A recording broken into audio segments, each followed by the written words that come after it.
Selamat siang. Boleh boleh tahu namanya siapa? Boleh. Namanya Nur Rahmah. Nur Rahmah. Dipanggilannya Nur. Oh, oke. Sebelumnya aku akan memperkenalkan diri. Nama saya Fernando Dioslonga dari program bimbingan konseling Fakultas Keguruan angkatan 2021. Jadi di sini tujuan saya itu untuk memenuhi nilai UAS saya. Tugas saya itu berupa melakukan konseling individu dengan orang yang tidak begitu saya kenal. Jadi apakah Kak Nur ya bersedia? Ya, saya bersih. Oke, terima kasih ya Kak sebelumnya. Baik, saya akan mulai sesi konseling hari ini. Sebelumnya, apakah Kak Nur ini pernah melakukan proses konseling baik di sekolah dulu ataupun apakah pernah gitu? Belum pernah, di sekolah juga belum pernah? Belum pernah. Oh. Tapi di sekolah ada guru BK-nya? Ada di guru BK. Oh, oke. Oke, baik. Saya akan jelaskan secara singkat ya. Jadi pada proses konseling hari ini itu memiliki beberapa asas di dalamnya. Ada asas keterbukaan dan kerahasiaan. Nah, asas keterbukaan ini adalah asas yang mengharapkan konseli bisa terbuka pada konselor. Jadi kakak itu pada saat proses konseli bisa terbuka supaya proses konseling itu maksimal begitu. Saya berharap juga kita bisa saling terbuka dan menyampaikan masalah kakak kepada saya. Dan asas kerahasiaan. Jadi asas kerahasiaan ini itu jadi pada saat proses konseling kakak menceritakan tentang masalah kakak itu tidak akan sampai orang lain tahu begitu. Jadi kakak aman privasinya di sini. Nah, sejauh ini bisa dimengerti ya kak? Oke. Baik. Jadi kita langsung mulai aja. Jadi saya mau bertanya, jadi bagaimana perasaan kakak di akhir-akhir ini? Apakah ada masalah yang ingin kakak ceritakan kepada saya? Dan semoga saya bisa membantu nih menyelesaikan masalah yang kakak alami gitu. Mungkin kakak bisa ceritain gitu. Ya, masalahnya di sini. Jadi setiap saya bekerja itu saya merasa kayak beban banget kerjaan ini gitu. Nggak bisa dibawa happy atau apa gimana. Terlalu dibawa serius banget setiap saya bekerja gitu. Dimanapun kayak gitu juga. Ya. Ya, jadi Kalau boleh tahu kakak kerja itu mulainya dari jam berapa? kalau di sini mulainya dari jam 6 sampai jam 3 sore. Oh, tapi dalam kerjaan kakak sekarang ini kakak merasa terpressure gak sih? Maksudnya pernah banyak tekanan nggak? Sebenarnya enggak, cuman dari saya yang membawa jadi kayak terlalu tekanan.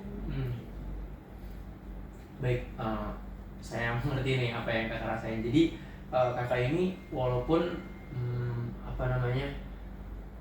bekerja, tapi bekerjanya itu suka tidak fokus gitu ya kayak. Terus juga emosinya juga nggak stabil dan mix gitu ya, kadang marah kadang kesel gitu kan kak. Kira-kira kayak gitu tuh udah kakak rasain dari sebelum kakak kerja di sini kah? Iya, pernah juga. Sebelumnya kerja di mana? Sebelumnya kerja di Alfamart juga. Oh, di Alfamart. Iya. Oh, kebetulan saya juga pernah kerja di Alfamart. Oh ya. Itu kenapa bisa keluar dan apakah suasananya atau perasaan kakak tuh emang kalau kerja tuh emang kayak gitu emang nggak stabil gitu maksudnya. Saat di Alfamart juga seperti itu. Kira-kira kakak kayak gitu nyaman atau enggak? Nggak nyaman banget. Nggak nyaman banget. Kira-kira kakak bisa cari tahu nggak sih ini aku bisa kayak gini tuh karena apa gitu? Atau mungkin ada trauma di masa lalu kah atau bagaimana? Untuk trauma sih nggak ada, tapi memang aku orangnya terlalu serius gitu. Terlalu serius. Terlalu serius banget. Jadi kayak capek sendiri gitu ya. Capek sendiri. Padahal kerja kadang kan nyantai-nyantai aja, tapi karena dibawa serius banget jadi kayak capek sendiri aja. Tekanan dari atasan juga masih. Iya. Tapi sejauh ini bekerja di UKI sebagai CS itu kakak gimana, merasa nyaman kah? Nyaman Ya. Nyaman. Oh, berarti emang kakak ini kurang bisa memanage emosi yang keluar dari diri kakak aja kali ya. Jadi kakak tuh mudah capek gara-gara hal itu. Oke, saya sudah cukup mengerti apa yang kakak rasain. Selanjutnya saya punya teknik tentang finger hold namanya. Jadi teknik itu bisa dipakai untuk orang-orang yang kalau bekerja atau melakukan sesuatu itu emosi tidak stabil. Baik, sebelumnya kakak bersedia nggak untuk kita lakukan teknik finger hold ini? Bersedia. Oke.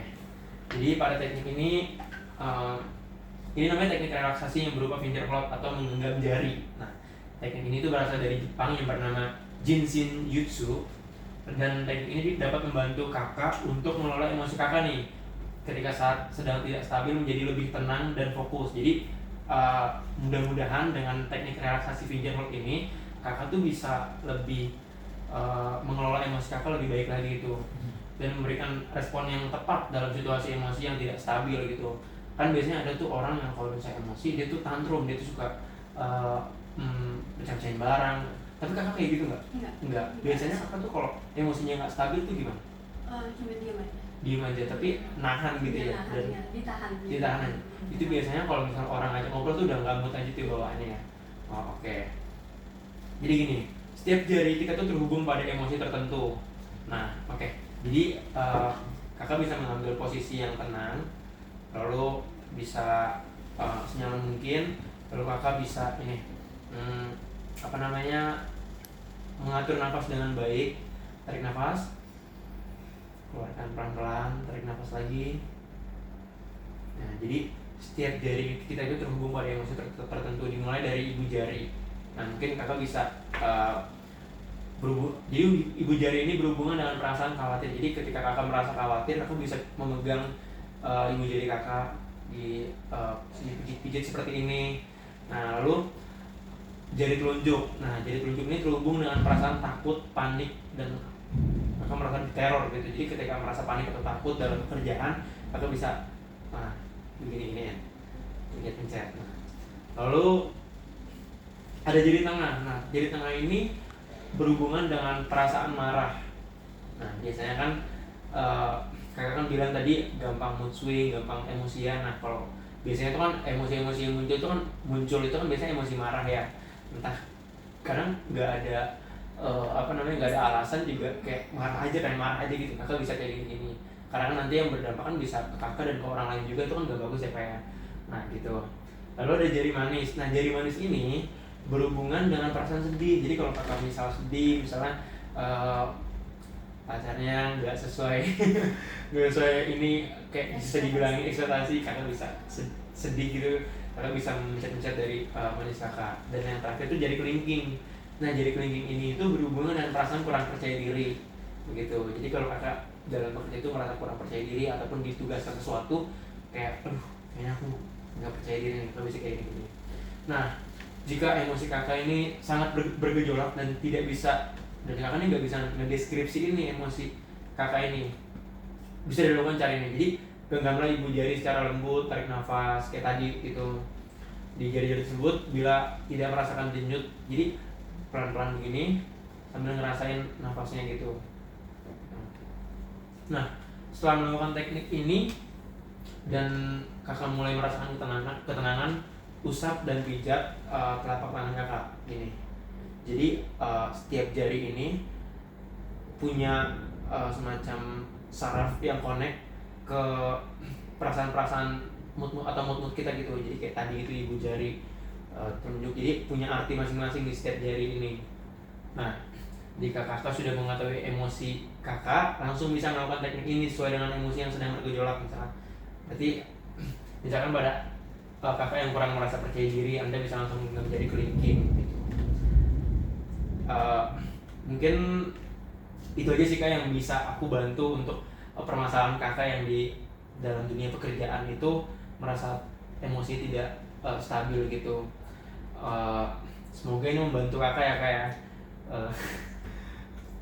Selanjutnya mungkin itu aja sih kak dari saya.